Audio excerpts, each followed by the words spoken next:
Europe has achieved a lot over the last 2 decades, and at the moment, of course, there is a couple of challenges that need to be tackled. Everybody talks about the financial markets and the public debt, and that's a main element or a big element. But there's other things as well that need to be done. Europe needs to do a lot of homework. It has lost some of its competitiveness in a global context. So surprising to some Europeans, a lot of European countries nowadays are ranked lower than some of the Asian countries, for example, when it comes to global competitiveness.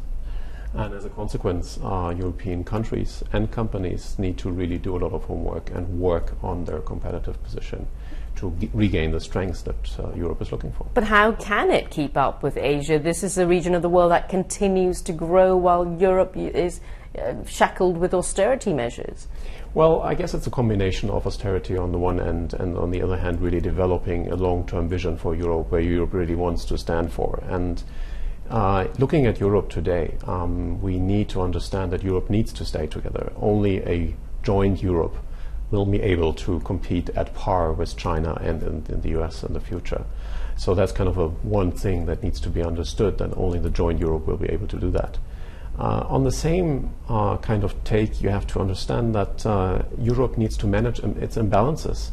It's not a bad thing. Nobody wants the same rent levels throughout Europe and to have Paris rent levels everywhere, for example. And there is a big divide, or there's a big gap between different countries in Europe. Sure.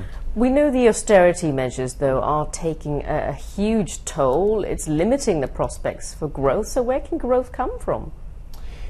The context that Europe has been always quite successful in is exports.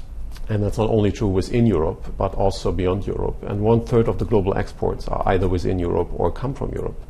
And that shows how interlinked Europe is with the world. And that's one of the key strengths that we should be building on. We're remembering Baroness Margaret Thatcher. She passed away at 87 now. Her policies were considered very drastic at the time, but they changed Britain. Do you think there are parts of Europe that need a Margaret Thatcher? I do think we need quite drastic measures here and there, and we need to make sure that we really change things. Only talking doesn't help. We need to really change things. And yes, a more drastic approach here and there could help.